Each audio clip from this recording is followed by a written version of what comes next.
ग्राम तरवाडी, तालुका नांदुरा, जिल्हा बुलढाणा येथे प्रशांत कुटे हे आपल्या शेतामध्येच त्यांनी आमरण उपोषण चालू केलेले आहे। तर त्यांची प्रमुख मागणी जी आहे की तरवाडी गावातील गट क्रमांक 172 मधील स्मशानभूमी रस्ता जो आहे तो मोकळा करण्याबाबत, वयवाटी रस्ता मोकळा करण्याबाबत त्यांची प्रमुख मागणी आहे। तर काय म्हणणं आहे तुमचं, काय अन्याय झाला आहे तुमच्यावर? नमस्कार, माझं नाव प्रशांत कुटे, तरवाडी। मी गावचा एक शेतकरी आहे। माझी अशी मागणी आहे की आमच्या गावाचे पोलीस पाटील तेजराव श्रीराम कुटे यांनी आमच्या गावातील जो स्मशानभूमीचा रस्ता आहे तो 2012 पासून अडवला आहे। ते पूर्वी त्याच्यात शेतरस्ता होता, तो 35 गुंठे ते जमीनवर त्यानं स्वतः आता सोयाबीन गेबीन वगैरे पराठी कपाशी पेरत आहे ते, आणि त्याच्यात ते 5 गुंठे जे आतापर्यंत स्मशानभूमी नोंद होती, आतापर्यंत सर्व कार्यालयाचं म्हणणं होतं किंवा याची नोंद नाही, हे जागा दुसरी आहे, याची कुठली नोंद नाही, काही नाही, खोटी आहे, पण त्याची नोंद सातबाऱ्यात आहे। मग हे शासकीय कर्मचारी आतापर्यंत नोंद का नाही दिसली? आता मी सातबारा काढल्यावरच का दिसली? याच्या मागे कोण आहे?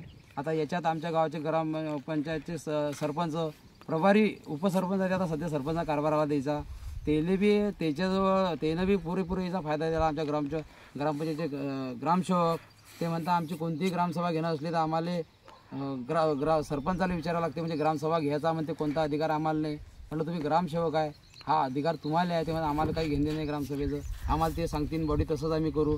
बॉडीनं आतापर्यंत गावात कुठली ग्रामसभा घेतली नाही। आता मीनं सांगल्यावर ते आता 28 तारखेला ग्रामसभा आयोजित करतात। 15 ऑगस्टला सर्वीकडे ग्रामसभा घ्यावं लागते, तर घेतले नाही म्हणता आम्हाला आमच्या गावात आतापर्यंत बी त्याने घेतली नाही। ते म्हणता आमच्या गावात आम्हाला असं सांगणार आहे किंवा आमच्या गावात कुठलीच ग्रामसभा झाली नाही। ते म्हणता बॉडीज म्हणते घेऊ नको। म्हटलं बॉडीनं जर म्हटलं घेऊच नको तर तुम्ही घेणारच नाही का? मग ते म्हणता आम्हाला ते तसं तुमची लेखी पाहिजे। म्हटलं आम्ही गावातले नागरिक आहे, तर जे आम्ही निवडून दिलं त्याचं काम आहे ना, ते ग्रामसभा घेणं नाही घेणं, गावाचा विकास करणं हे त्याचं काम आहे। मग तुमची मागणी काय? आमची मागणी की आम्हाला स्मशानभूमीचा हा रस्ता द्या। हा जो 172 गट नंबर हा सरकारी आहे, एकला जमीन आहे 1 करभर। या सरकारी जमिनीवर आतापर्यंत जे अतिक्रमण झालं ते कोणा का दिसलं नाही बा? एवढे जे अधिकारी आले ते का नाही म्हटलं बा पोलीस पाटलाचं अतिक्रमण आहे?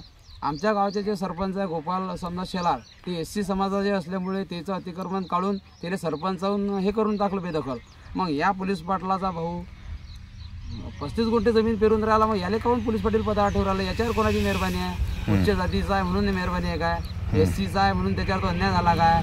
आणि पुढील आहे की आमच्या गावातले दारूबंदीवाले लोक अशी खोटी ॲट्रॉसिटी करतात, आणि ते बोराखेडी पोलीस स्टेशनमध्ये एका मिनिटात कुठल्या ॲट्रॉसिटी न पाहता डायरेक्ट पोलीस कंप्लेंट होते।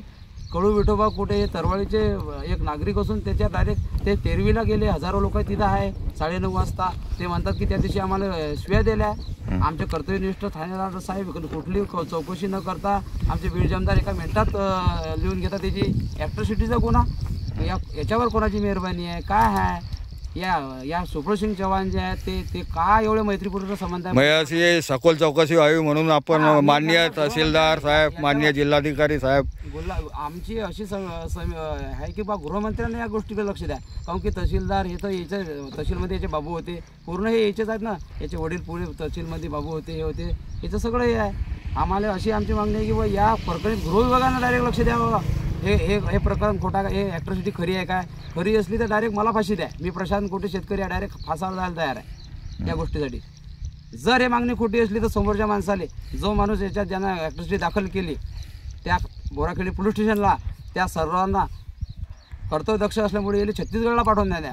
छत्तीसगड म्हणजे ट्रान्सफर करायचं सगळे। बरं, हे तुम्ही उपोषणाला बसण्याच्या पूर्वी निवेदन दिले असतील ना? हो, मी कलेक्टर साहेबाला आपलं निवेदन दिलेलं आहे, SP साहेबाच्या मेलवर टाकला आहे, कलेक्टर साहेबाच्या मेलवर टाकला आहे, डायरेक्ट आपल्या इथं निवेदन दिलं आहे मी ना आपल्या तहसीलदार पूर्वीचे सर मी तुम्हाला तहसीलची पॉवर दाखवतो खुर्चीची, आताचे सरचे तहसीलदार ते सर मला मस्त मार्गदर्शन केलं, आताचे तहसीलदारामध्ये योग्य वाटले। बरं, धन्यवाद।